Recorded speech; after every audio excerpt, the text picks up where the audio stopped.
Okay, so uh, Umal, um,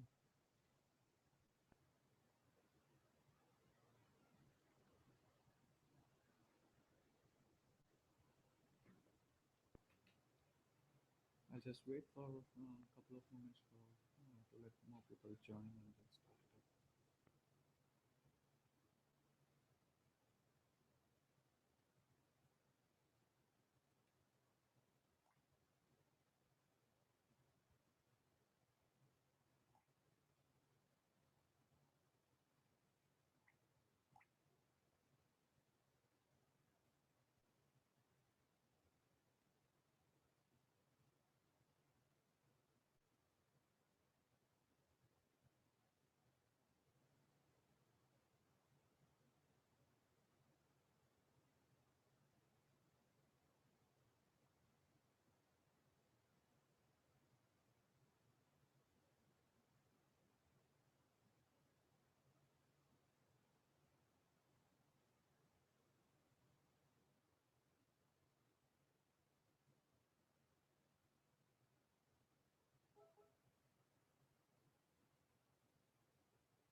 Okay, I guess we can get started now.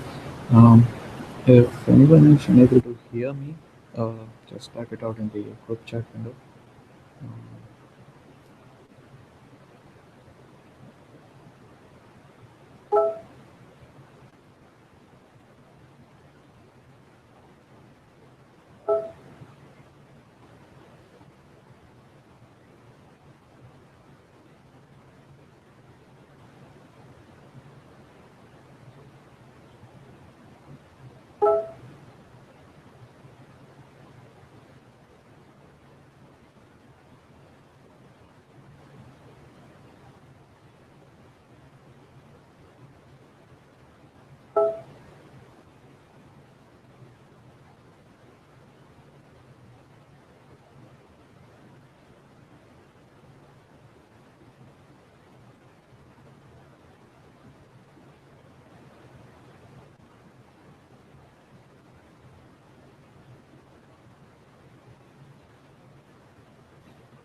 okay, let me get started now. It's already time. Um, so, uh, uh, uh, the relevant patches related to BitRot detection in GlusterFS got merged early last week. Um, so the people who have joined my earlier hangout videos regarding code walkthrough and the infrastructure uh, would to some extent be aware of the nature of changes involved. Okay, uh, but um, uh, but I can do that very briefly now too. Uh, but the real part of this hangout session is to get a real feel of the feature as I plan to do a demo and and explain you the different aspects of vector detection in GlusterFS. Okay, so let's get started. Okay, so uh, as I said earlier, uh, the patches got merged early last week. The contributions were from myself, uh, Raghavendra, but who is also called as Johnny. Uh, uh, the cluster D changes were done by Gaurav and Raghavendra Bhattu. So uh, thanks all for contributing, and we wait for more contributions from the community, and that's what we are looking for, enhancement of fixes. So in this hangout session, uh, we plan to explain you the different aspects of BitRot. How does it work? What does it take to enable to get BitRot working on your system, and give you a demo of a quick demo of BitRot detection. Okay, we'll see. We'll try to corrupt files from the backend directly. We'll check if the bit if the file is marked bad, if the detection happens, and how is the file marked bad. Okay, and if everything is good, we should probably see the thing in action, and I hope it works. It should. Okay, so let's get started now without wasting time. So let me go. Let me um, quickly go through the set of patches that were taken in. Okay, I won't spend much time in explaining into going into each patch into detail. That was already done in the last Hangout. Please go to that if you need to understand more into that. So I'll briefly go through the list of patches. What's in upstream, what patches are under review, and after that I'll go through the different daemons involved, and then a quick demo. Okay, so let me share my screen right now. Um, okay, uh, so um, so um, so this is my code base. Uh, this is I just did a rebase. I just did rebase because we have been having coverage fixes to a bit of memory leak fixes too, and a couple of patches that I have to fix some bugs. Okay, so let's quickly see uh, what do we have now.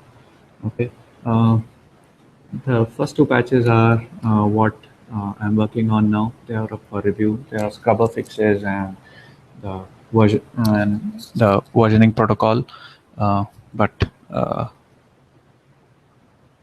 let us see. Okay, I think so. It would be good if I just increase the font. Frankly speaking, I don't know how to do that in an external session. Just give me a moment. Let me figure it out.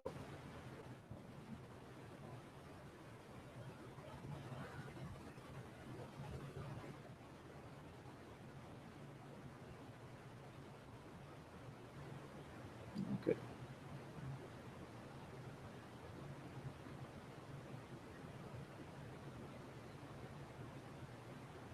Just give me a moment, guys.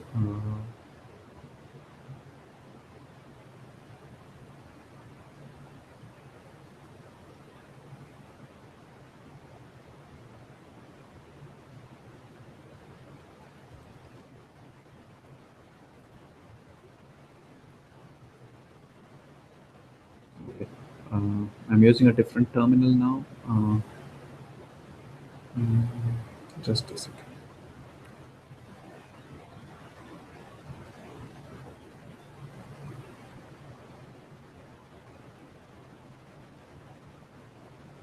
Okay.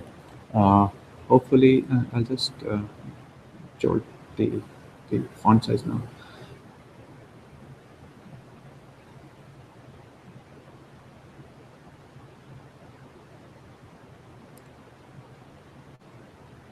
Okay. Hopefully, this is viewable by everyone. Um, best I can do. Uh, you can zoom into it if you want. Okay. So the first two patches are what I've been working on. Issues and enhancement to the version protocol. They are up for review. But let's see what patches have actually do the major chunk of work in. Okay.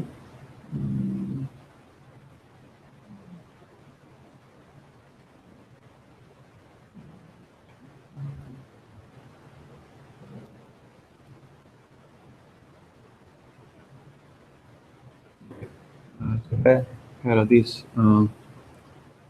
As you can see, um, the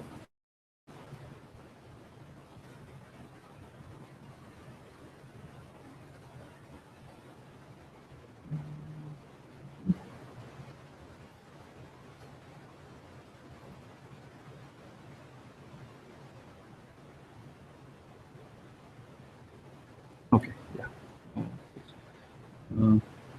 Uh, BitRot makes use of the chain logging infrastructure to get updates.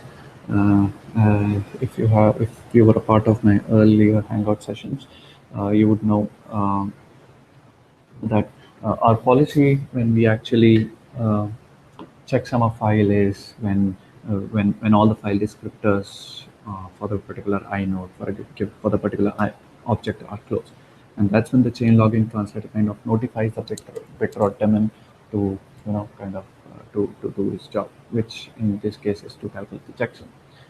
So the huge patch set, the uh, the git commit 473754 implemented the RPC mechanism between the libgf chainlog and the chain logging translator to get pure callback based notifications.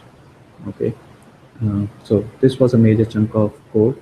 This was a care was taken to even transparently work with mm, georeplication as georeplication to use with the chain logging infrastructure.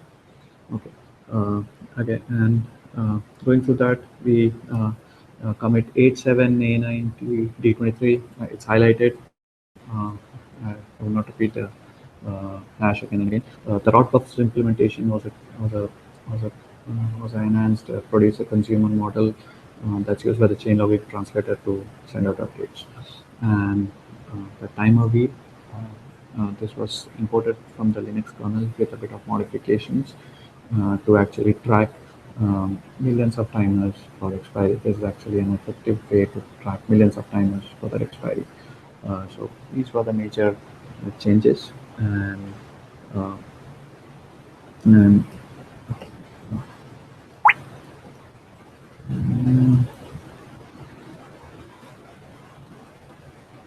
okay, and we had the implementation of the BitRot translator itself. BitRot translator is the BitRot translator itself is not part of the server stack, but it runs as a separate process called the BitD or the BitRot daemon. And then we have the scrubber process, which actually does a file system scan, periodic file system scan uh, to validate objects that have been scanned by scrubber. And last but not the least, uh, uh, uh, uh, we also wrote up a document uh, that explains the different mechanisms used by BitRot detection, such as object versioning and something and pointers to the design and the feature page and the CLI specification. And most importantly, there's a memory usage guide that you can refer to, that one can refer to kind of figure it out how how much memory does BitRot daemon use to, because it needs to track all these objects for expiry in memory. That gives you an idea of how much memory would be used by the BitRot daemon. Okay, so these are the nature of changes. Then we had some coverity fixes. These were got by coverity runs. Michael Adam uh, uh, have been fixing them and sending it out. So these are good fixes. Um, Double freeze, possible use after free, assignment overflows, and all these. So these are very much, and these actually make the code base much more robust. Okay, so let's now. Um, mm, so this gives you an idea of the uh, nature of changes. Okay, but let's quickly see BitRot daemon in action. Okay, so what I would like to do is not to give you a whole end-to-end feature end-to-end demo.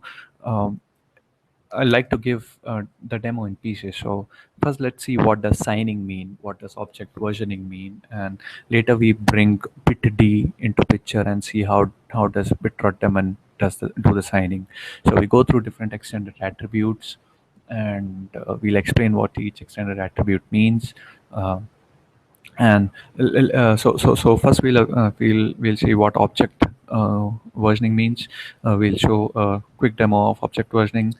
Then we'll show how BitRot daemon uses how BitRot daemon uses its signing infrastructure to perform signing. We go through the extend attributes and then the scrubber. So in short, I'd like to break this demo into three pieces, into three sub tasks. Okay, so let's quickly. Uh,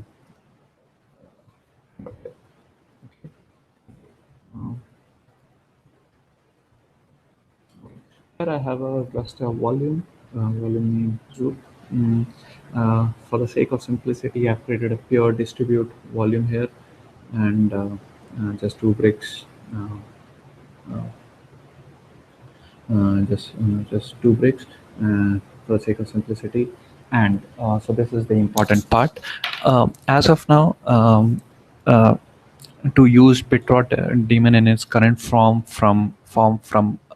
upstream master, you would need to turn off open behind.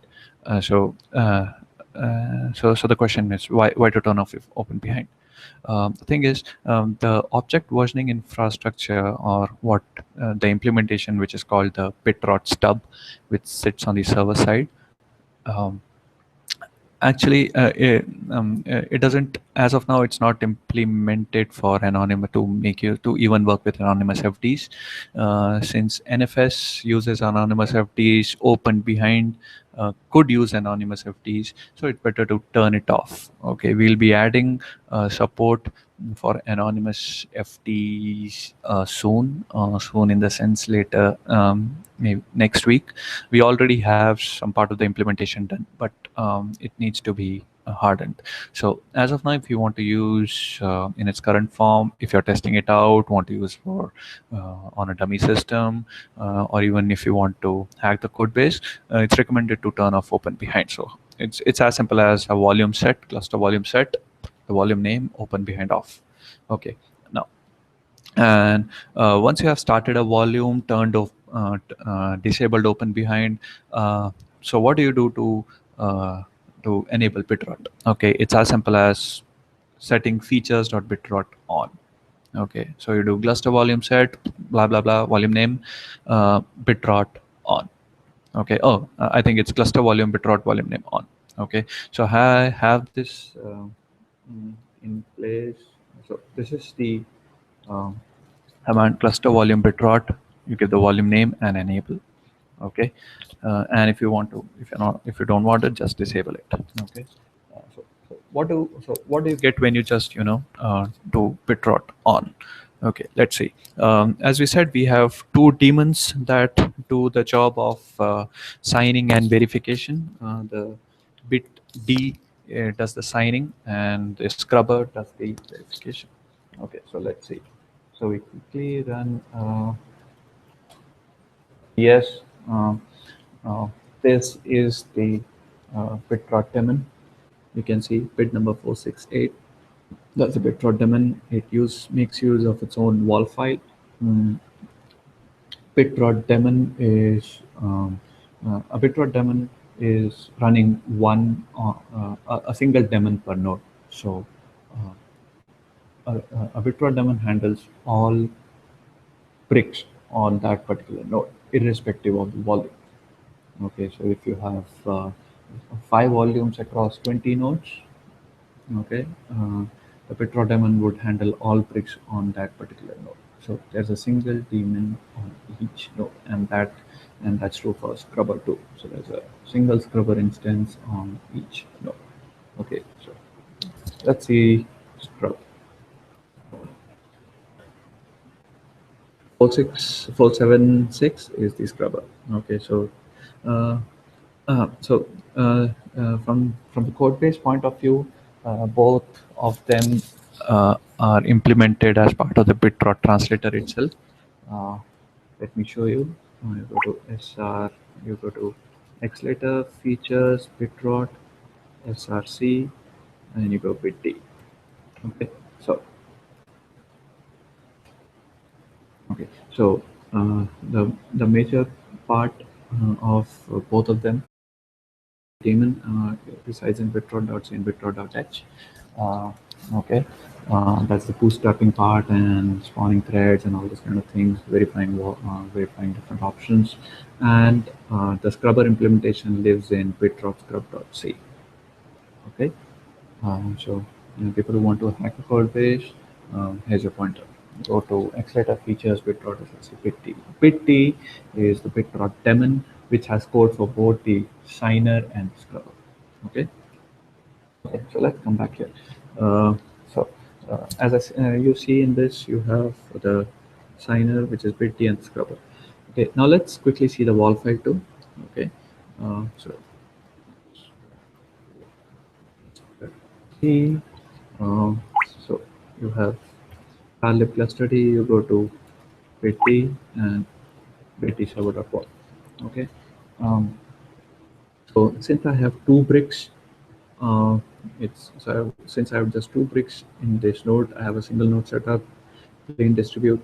So you see two client translators. Okay, these are used to talk to their endpoints, which is the bricks, because there will be a server translator loaded on the bricks.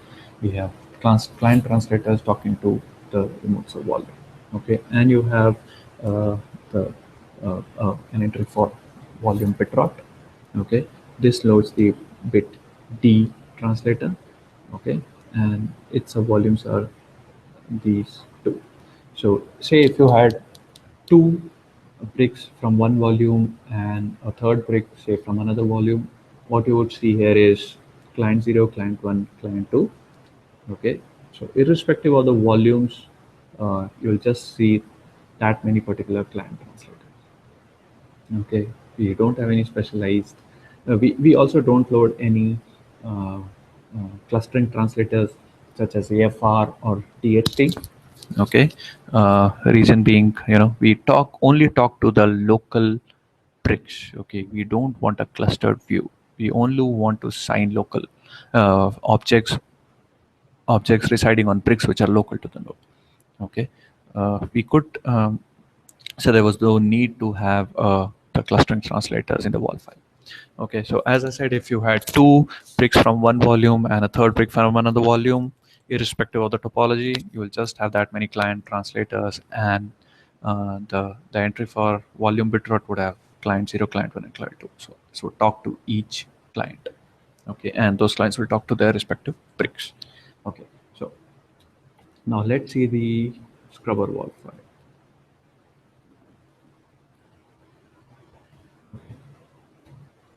This looks again similar to the uh, BitD wall file.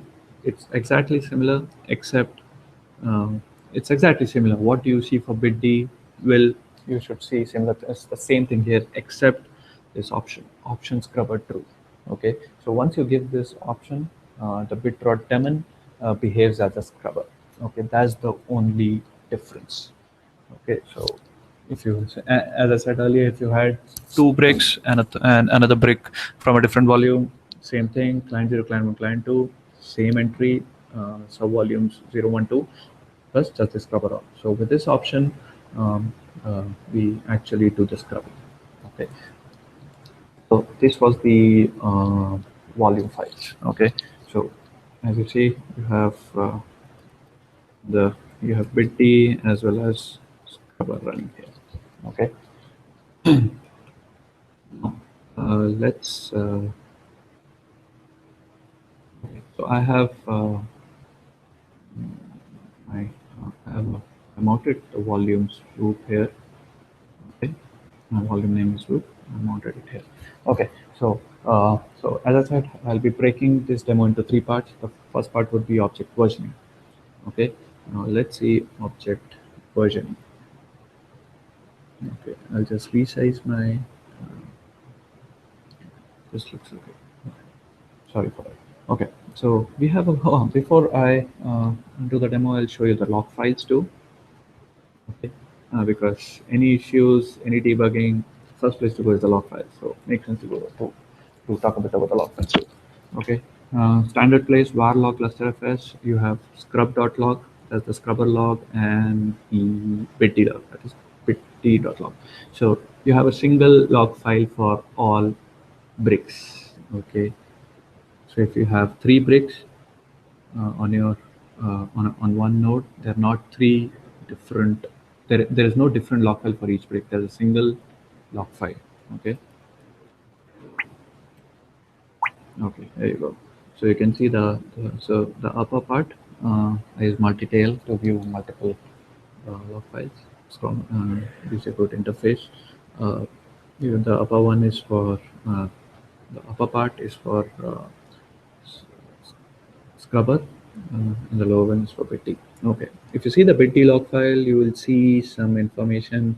The ones that's highlighted here, it's like crawling brick, scanning for unsigned objects. So, and you can see just here too, registering brick. So if you see registering brick, you're registering this particular brick with the chain logging translator to get updates. The notify filter is just a debugging information.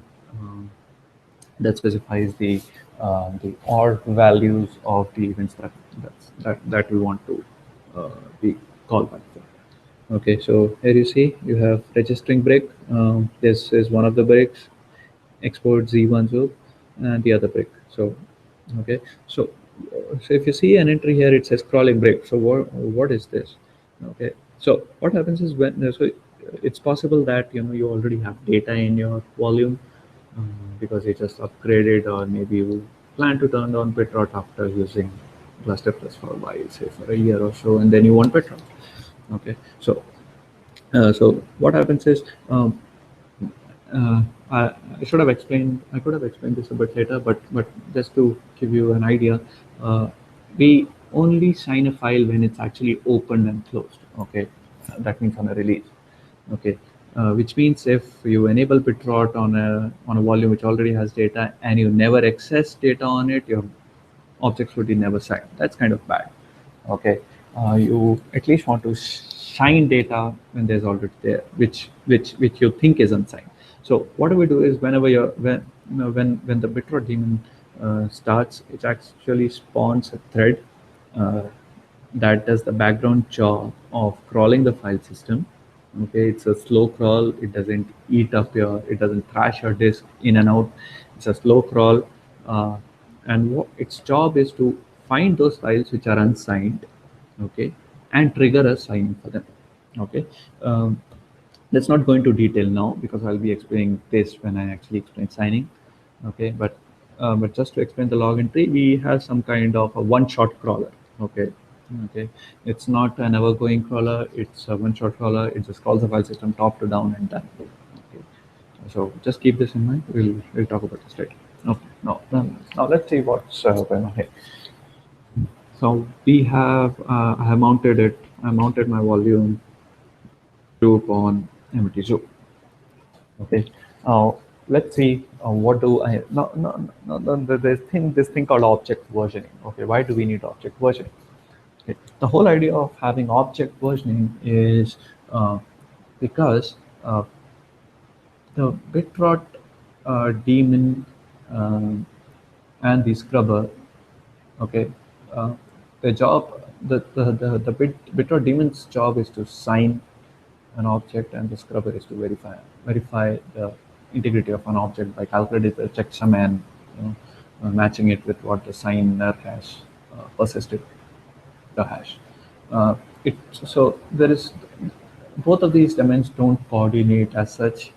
Okay, and obviously you know they don't coordinate as such. Uh, so what happens is when you're say a scrubber is verifying an object, so it's in the process of calculating a checksum, uh, and it's fully possible that you have ongoing IOs in the system because we don't restrict anything. That will be bad if we restrict objects. If we restrict access to objects, if we think it's undergoing signing or if it's undergoing scrubbing, that will be too bad. So it's possible that the checksum that scrubber is calculating uh, may be stale because there are ongoing IOs. Okay, uh, in that case, uh,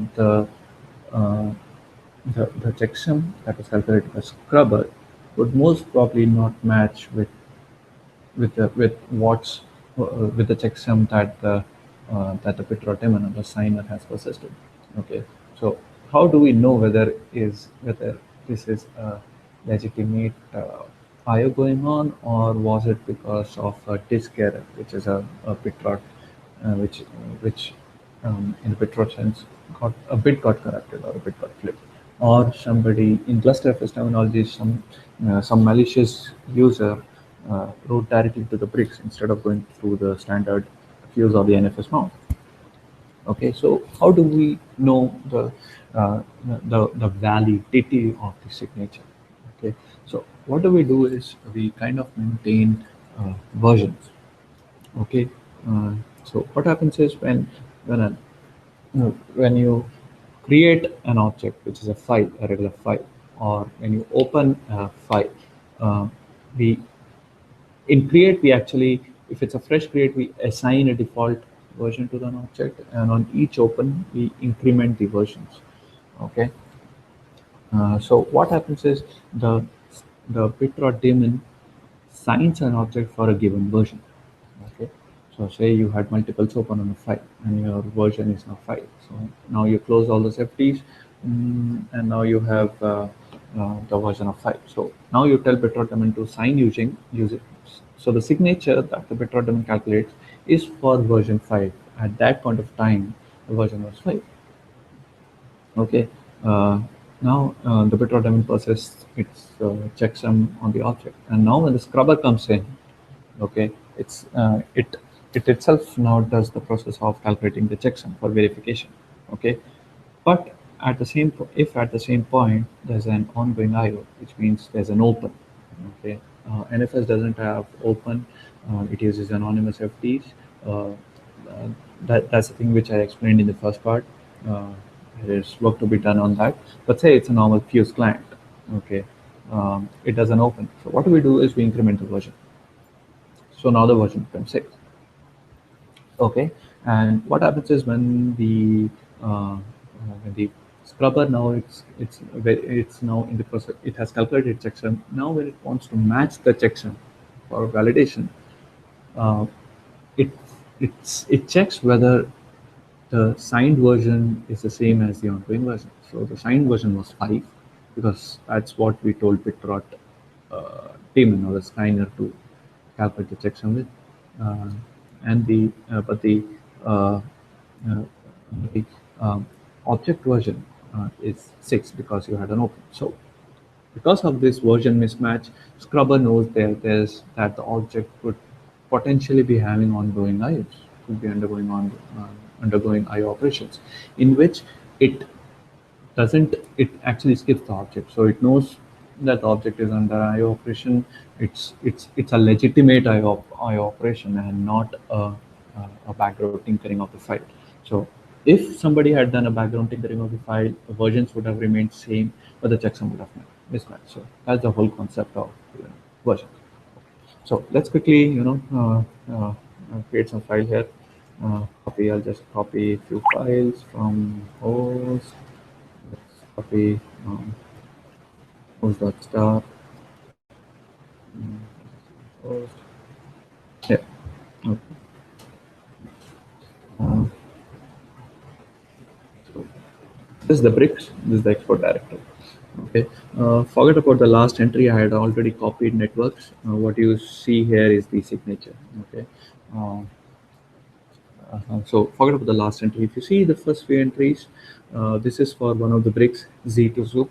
What happens is when you actually create a fresh file, you have these extended attributes. This extended attribute called trusted.glusterfs.bitrot.version assigned to that particular object. Okay. So what happens is, so once you create these files, you have this extended attribute. But this extended attribute has a specific format. Okay, if you see here, let's take the first example of a file called hostname. Uh, you see this extended attribute uh, is actually 16 bytes long. If you see, if you do atter -l of this, you'll see it's 16 bytes. value. Okay, so the first 8 bytes is actually the version. Okay, so when you create a file, we start with a version of 1. Okay, so the first 8 bytes is the actual version of the file. The next 8 bytes are split into two parts. Uh, it's the time. So you have the this is what we get from the times column. Okay, uh, so why is this time needed? Okay, this time actually depicts the boot time or the initialization time of the BitRot stub translator. So the stub translator is the one that actually does the object versioning. Okay, so so why do we need this time? This time is actually needed. If you remember, um, the crawler here, the one-shot crawler, uh, the crawler makes use of this time, okay, to and the version and uh, not this version alone, but the version, the signature version and the version of an object and the time. So the crawler makes use of this three information to figure out whether the object needs to be signed, or if the object, that is the object was missed signing in the earlier run. Okay, okay. So I'll come to that later, but this is the version format. Okay, so let's do a bit of operations here. Import OS. Okay, let's take this file called hostname. Okay. OS dot open hostname.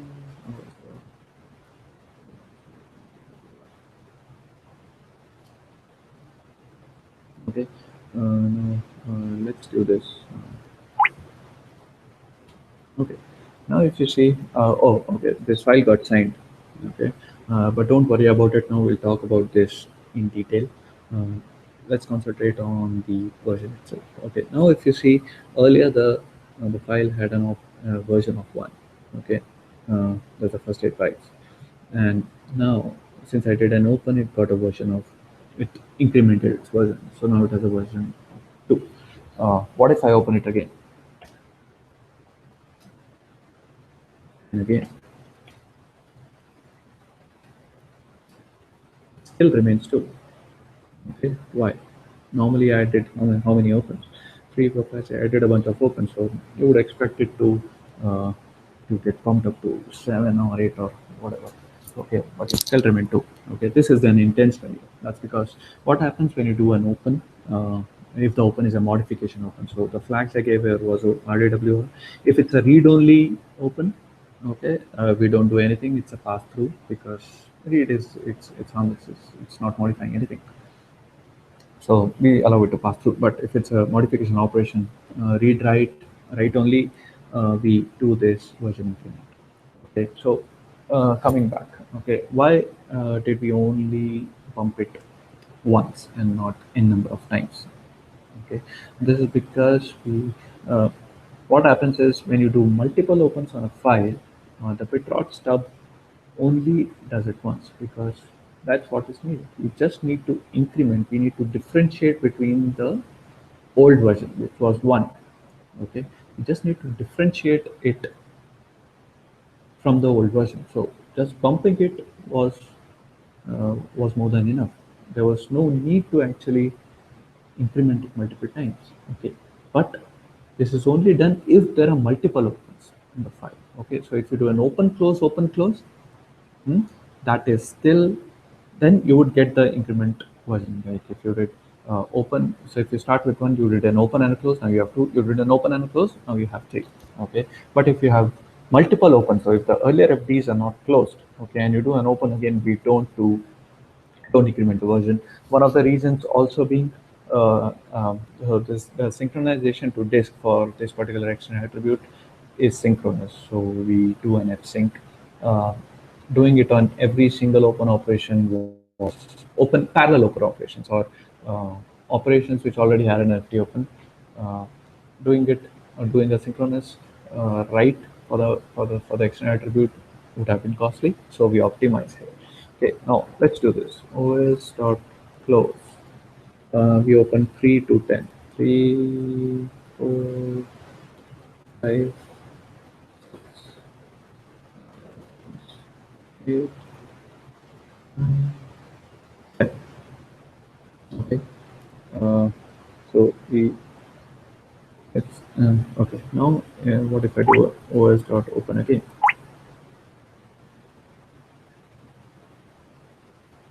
It became 3. Okay. Now let's close it. Okay, and open it again. Now it became 4.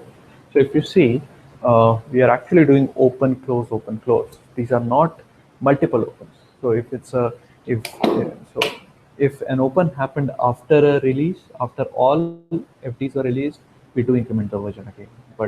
If but if there are multiple opens coming in parallel, you already have a file describer open on that inode, and an open comes in, we don't do the increment. Okay, we don't pump up the versions. We only do it once per n uh, parallel opens. Okay. So this is the object version.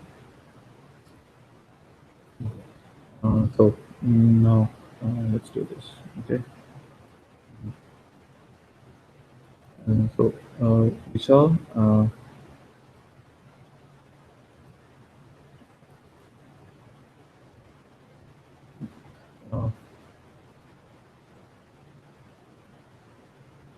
okay. So this was a bit about the object versioning. Uh, uh, uh, okay. Now this object versioning is explained in detail. Let me let me fill the appropriate document.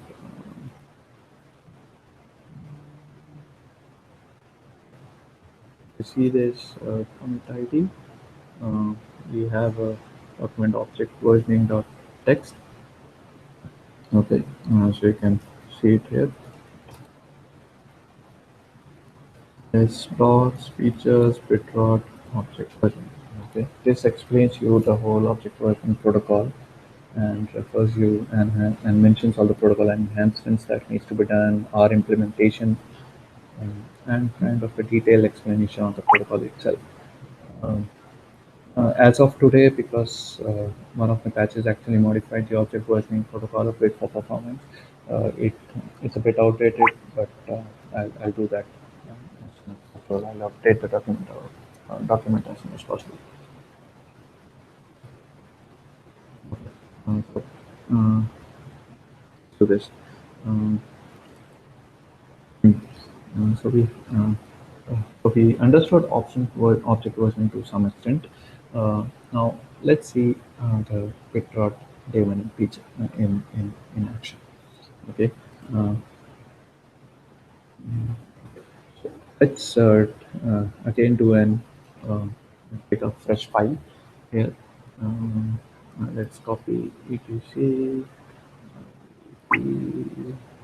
etc. Okay. Um, the other break. Okay, as you saw, okay, uh, it got a default version of 1. Now, what has happened here is a create has happened, which is like got an FT copy actually wrote from etc ipsec.conf, wrote here, and did a close. On a close, we actually notify the BitRot daemon, which is running right here. Okay, that that particular object has been closed, and it takes care, it has the essential information of essential information such as GFIDs and the version at that point of time to sign it against. Okay, and what BitRot daemon does, it actually tracks the object, okay, for a certain period, which in this case is 120 seconds. Okay, so we wait for 120 seconds, and once the object expires, which means it has crossed 120 seconds, object expired, so we go and calculate the checksum. Now, one of the things that as of now the implementation doesn't take care is, so if your object is getting tracked and an open has happened to the same object, it should actually evict it from the tracking data structure. Okay, that's because you're tracking it for 120 seconds. You know an open has happened, which may modify the object. There's no need to do the checksum because there would be a close for this particular open, and we will track it again. So this is an optimization which the implementation as of now doesn't take care of. If there is open close, we sign it multiple times. Okay, not very impressive with respect to performance, but as of now, this is what we have.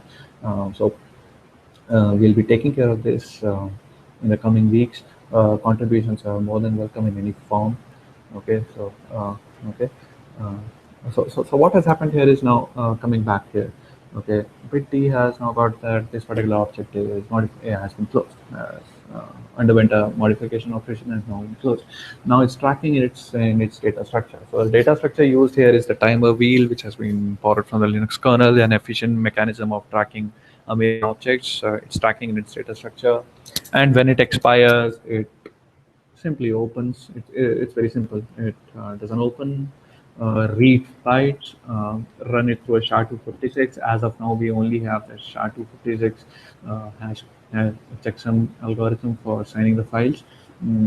That's kind of the only one that's available. That would be available. We do not plan as of now uh, to introduce more hashing algorithms, CRC32. As of now, no.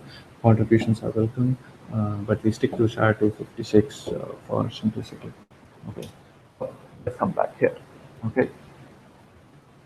What happens is now you see this extra extended attribute called signature.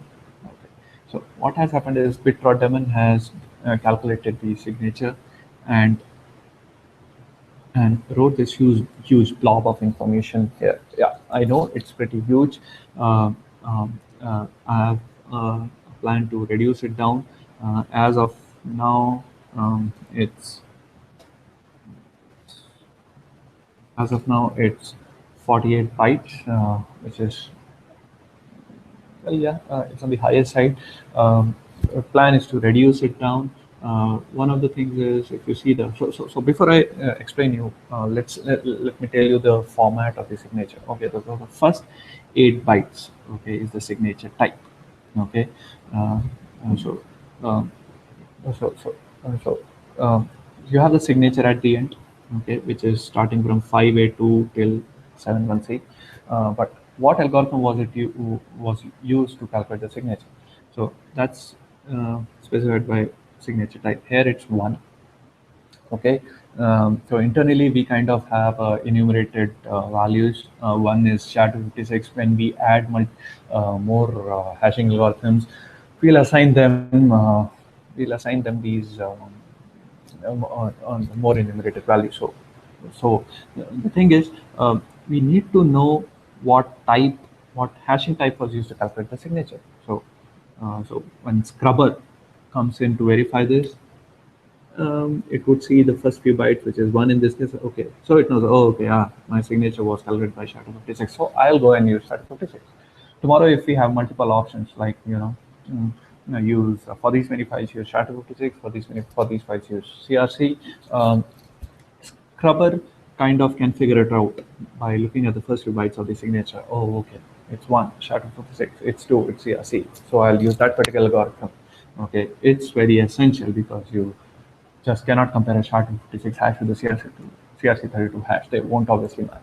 Okay, so you need to use the right algorithm for comparing, for verification. Okay, so coming back here, we have uh, uh, first 8 bytes as a type. So what has happened here is uh, the type is actually an assigned char, okay, assigned character value, which is an int 8, an 8 byte value. But what has happened is while persisting, um, so what has happened is the structure. We actually persist the structure. It's a normal C struct. Okay, so normally when you compile, GCC would take care of padding your structure. So let me quickly go through the structure again. Okay, you'll understand this. Okay. Better features BitRot, it's also stub. So as I said, stub implements the version protocol, the object versions, BitRot stub dot stub.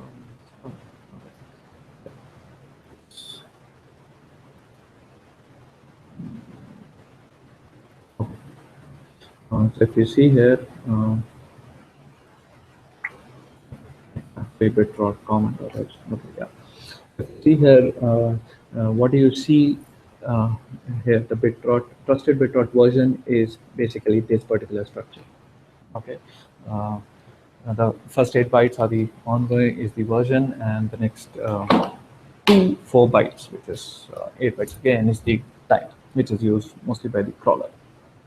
Okay, and the next BitRot signature is actually the structure via signature, which is typed as via signature T. So if you see, it's uh, 1 byte signature type. You have 8 bytes and unsigned long as signed version, and then you have variable size signature.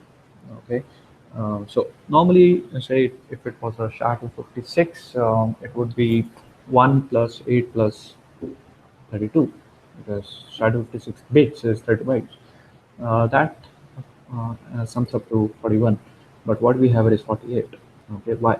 What has happened is, while compiling this, this uh, 1 byte signature type has been padded for efficiency by the compiler. Okay, so that it can just do accesses in multiples of in powers of 2. Okay, multiples of it. Um, so it has added 7 bytes. That's why you get a total of 48 bytes here. And that's why the first, what you would expect, just 1 byte is now actually a full 8 bits. Okay, 8 bytes. Okay. Uh, how to solve this? It's simple. TCC provides a attribute pack format. If you just put an attribute pack, it uses the minimal amount of memory that's required to call the structure. So just by doing that, you can save 7 bytes. Okay. Uh, mm, so that's the thing. So as of now, we'll stick with first 8 bytes, just to avoid confusion. Okay. Probably in the next demo, we'll have this fixed. It's not a bug, obviously. It's just it's something that's good to have. And it's necessary too. You're saving 8 bytes, extended execute data. And even if even after squeezing down this to 41 bytes, if the external attribute looks size looks on the higher side, what you can do is, while writing it, you can compress it down. You can compress it down to you can use any compressing algorithm to compress the actual signature, so that you eat up less space, and while reading it back, you decompress it. Okay, that's for later. Okay, so the first 8 bytes of the type. Okay, let me kind of go through the code and kind of give you a feel of what's happening. uh, okay, so let's see. So where is this type defined?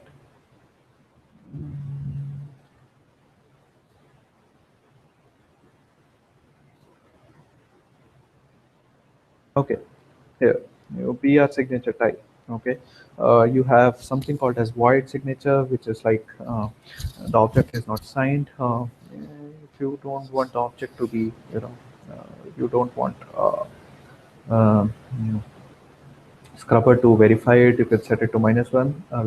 We are planning to provide interfaces for that. So as of now, we only have SHA-256. As you see, we have the enumerated value of 1 is what you see here. Okay, and so let's go to the next 8 bytes. The next 8 byte is the critical part. The next 8 byte, which is what you see here, is the signed version. Okay, so when BitRot daemon signs an object, it attaches the signature to a particular version. Okay, so when you did an open or close or whatever, you actually incremented the ongoing version, and when the last close happened, okay, that's the last release, we tell BitRot daemon to sign this object, and we hand out the version at that point of time. The version that's in this particular extended attribute, the in-memory value. In fact, we don't go to disk, but we hand out this to BitRot daemon. So it knows that this particular hash or the checksum was calculated for version 1. Okay, and as I explained, why is this important? Because if you had an open again when the scrubber is verifying the object, your this particular version, which is the BitRot version, would get bumped up to 2. So what scrubber does is to compare the version which is in the BitRot.version extended attribute to the version which is in BitRot.signature. Okay, if they mismatch, okay, that's a hint for stillness. Okay, now if I open this object and keep the FD open, you'll get the version as 2. Now it's scrub, and scrubber comes at this point. It sees that the version doesn't match. It's 2 here and it's 1 here. That's a hint that an IO operation may be in progress. So it just skips the object. Okay, why does it skip? Because there's no point in calculating the checksum. It may or may not match. Okay, so it's better to skip the object. Since scrubber is an ongoing process, it does a crawl again and again, slow crawl. It will come back the next time. Hopefully, hopefully at that point of time, the FD would have been closed. The object would have been now signed with the incremented version, which is 2 and 2. At that point is when it can just verify the object. Okay, so that's why this versioning is so important. Okay, uh, uh, I hope I'm clear here, because this is one of the critical parts of BitRot, because you don't want to mark a good file as bad. Okay, that's like denying access to that file. Okay, so here, if you see, okay, you both have versions 1, so let's quickly calculate the SHA-256 section and see if it matches. Okay, if you see, so let's go to the last 32 bytes, which is 582 up to 716. So I just calculated the SHA-256 and it does match. Okay, now if I just open this object on the mount and keep the FD open and do some IO, it won't match. Okay, so that's the whole point. Okay, so mm, let's see. Uh, So I hope I'm clear on this, okay, because this is the important part. So if you see, I had done copied some files earlier. They have all got signed here. I can see the other brick too. Okay, the good thing here is see host name. I had opened it multiple times. Okay, uh, uh, and now if you see it has been signed using the version number 4. Okay, so the version which is hidden in, which is a part of BitRot.signature is 4, and the BitRot version is 4. So it was so what happened is when you closed the FDs multiple times, and that is what we did here. I cleared out the screen. Sorry, we did an open close. Each close triggered a signature request to BitRot. Okay, with the next version. Okay, so earlier it was signed with 1, then 2. Okay, we did an open close. There were 2 signing requests that went in, uh, and the BitRot daemon calculated the signature and attached it to the corresponding version. Okay, so that's how, and that's the thing that BitRot daemon does. Okay, so now let's say, so as you see, there is nothing much in the logs as of now. Well,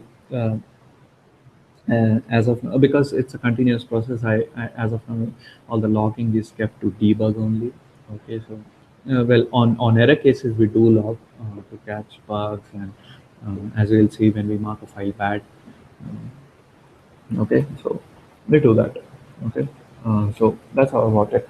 Okay, so what I've covered is object versions. What I've covered is the signed version. I hope I could explain it in a way that everyone understands. If not, just drop me a mail or catch me on IRC. Okay.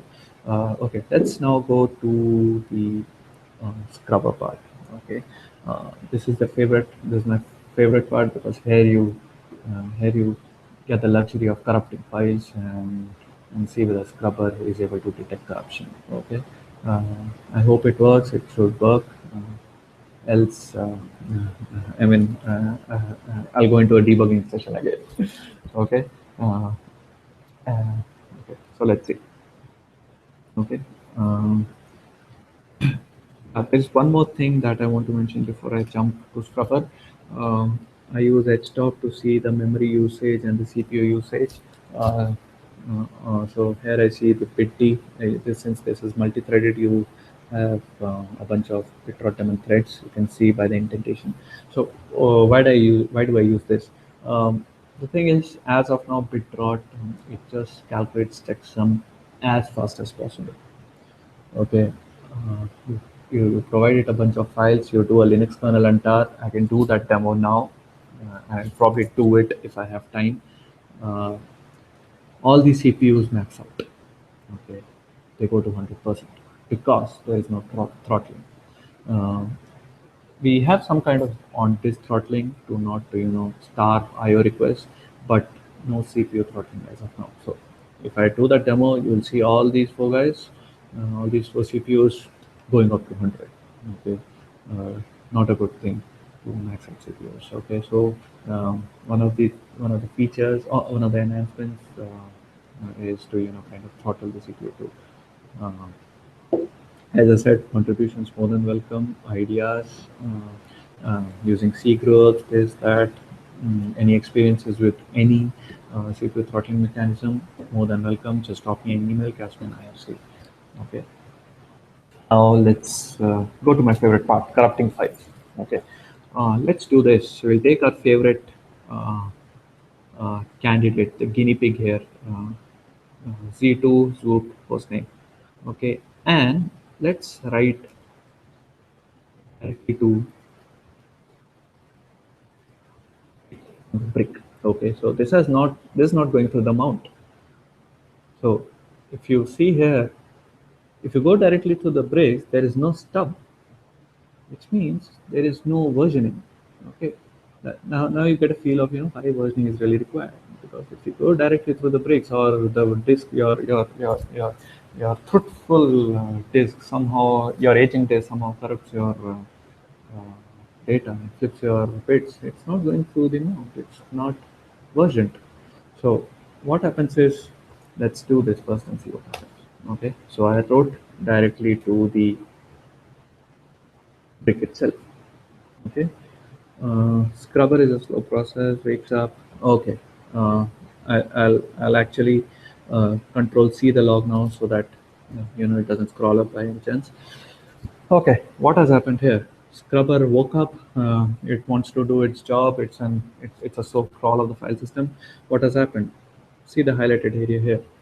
Object checksum mismatch or hostname. That's the entry name. Okay, we actually corrupted hostname here, and this is its TF-ID. Well, this is for our debugging purpose. That's the internal representation. Object checksum mismatch. Oh, scrubber caught a mismatch. And how do you do that? Now, if you see that SHA-256, it's 73 checksum blob, which obviously doesn't match B04. Okay. So what has happened is when Scrubber came and saw this object, it saw the version is correct, version is same. BitRot.version says 4, BitRot.signature says 4. So the checksum should match, but because we corrupted directly from the backend, the checksums didn't match. Okay. So what it did is it now it has identified a corruption. Okay, so it has successfully identified a corruption. Uh, let's do this again. Let's randomly corrupt. Let's truncate a file. Okay, so let's see the stat of this file first. Okay, it's 102 bytes. Let's truncate it. That's 0. Okay, truncated it. And now let's wait for Scrubber to come in again. There's no need for Scrubber to be as fast as possible because it's a CPU disk intensive job. It should be as slow as possible. You can tune it, tune the speed or the frequency. That's one of the things that has been pending. The CLI commands to actually tune the Scrubber frequency. Okay, so let's see here. We just uh, truncated from the backend, and let's see what happened. Okay. Object is so if you see the first line, object is marked corrupted. This is the earlier object, the file called hostname. So it was marked bad.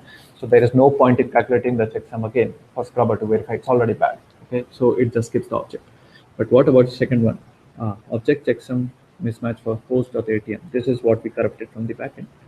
And it has actually identified the corruption, and it is in the second log entry says marking it as corrupted. Okay, so what happens when it is marked corrupted is you get this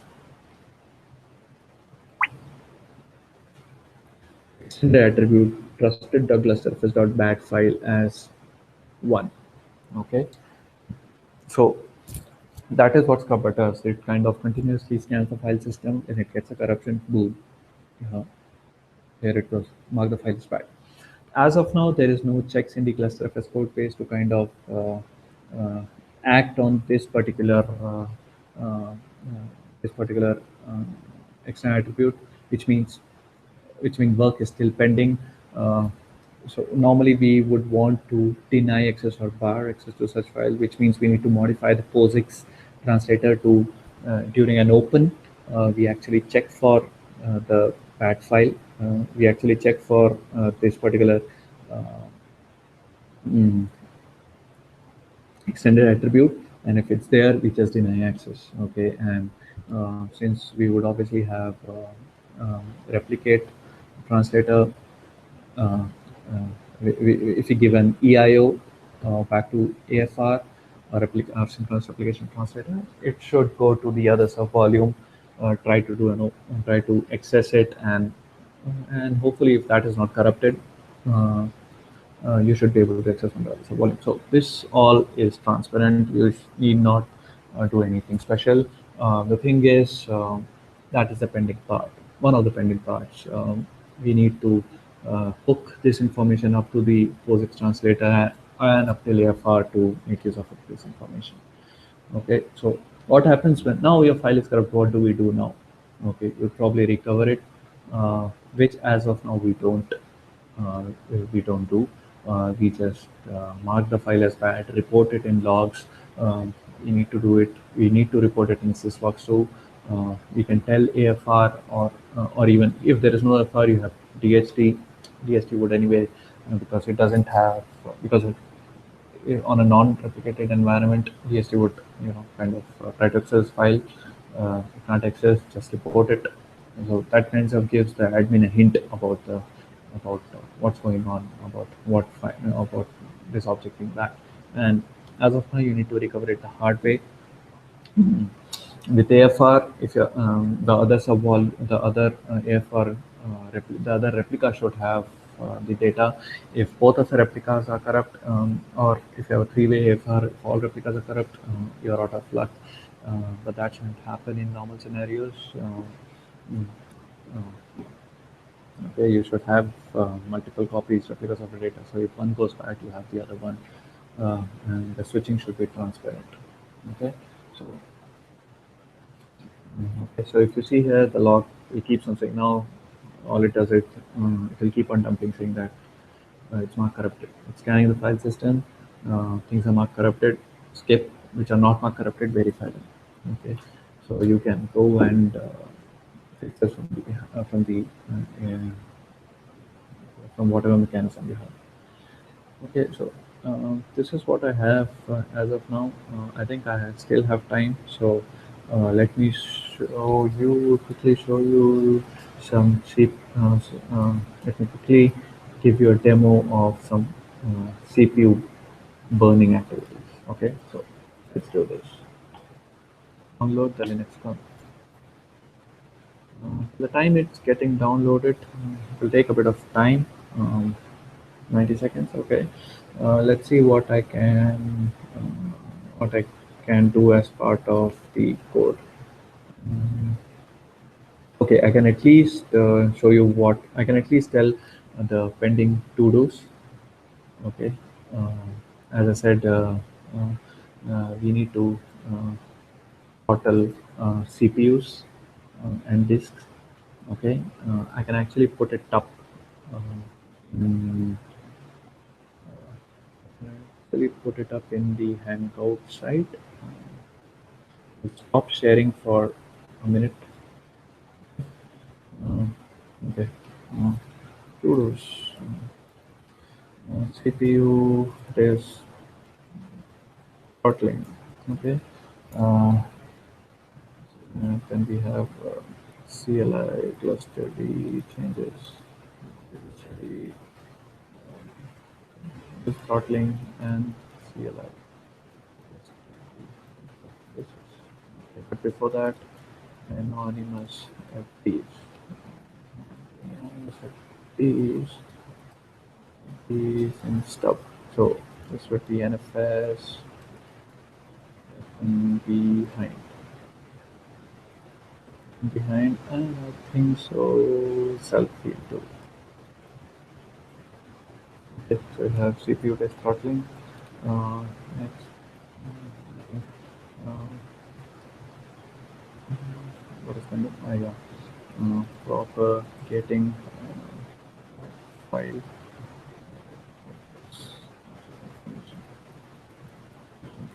Usage.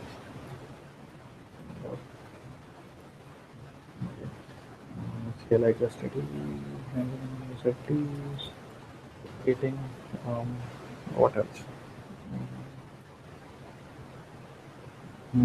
Yep.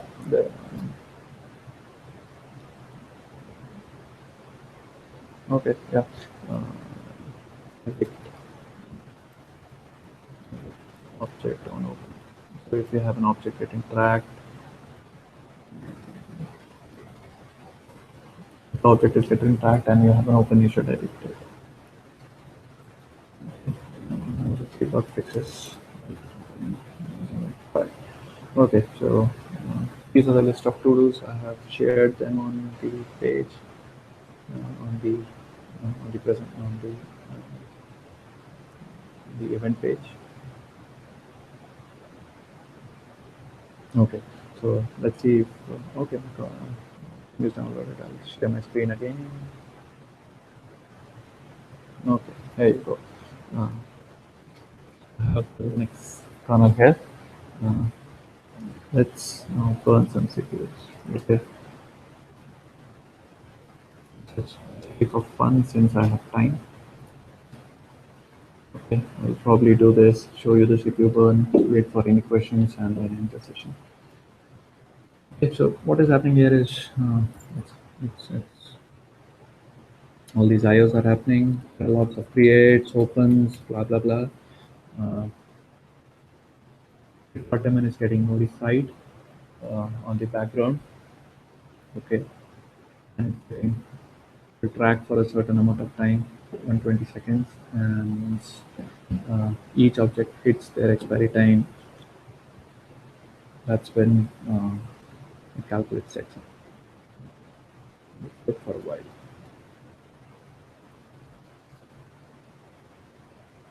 Okay, so another information, special care has been taken to not increase the entry operation time. As I said, when you do an open, it's a synchronous exciter write to disk, but on a create we relax that. It's not a synchronous write; it's just an exciter set. Because if we lose the external attribute on a crash or something like that, the next time when the object is accessed, we assign it the default version. So there is no uh, wrong reporting of objects as bad as scrubber, because non-presence of external attribute, absence of an external attribute is like just like a stale signature, which is just like a versions mismatching. So that has been taken care of. Okay. So let's see.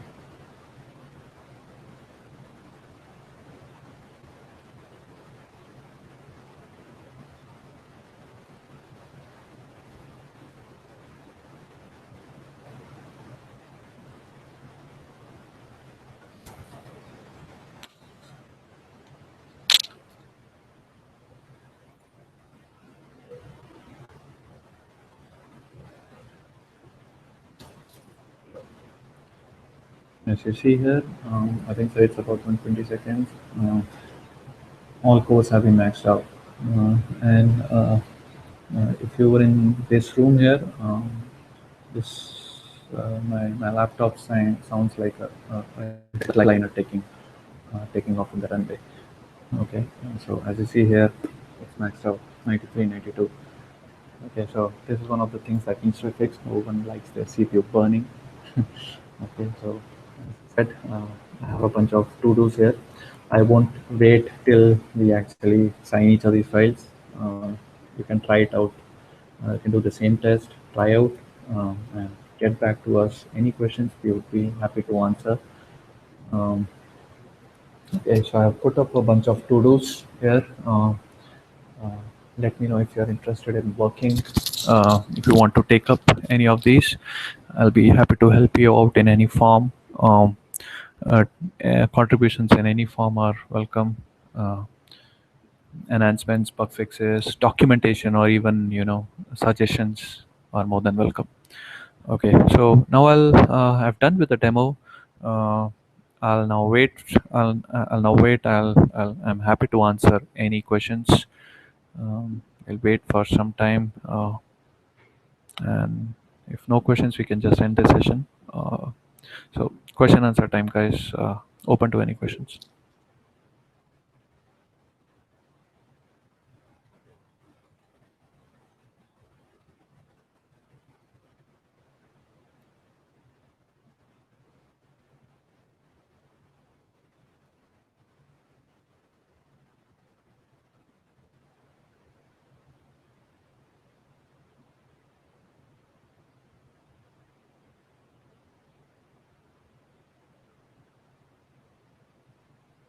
Okay, I'll just wait for a couple of minutes.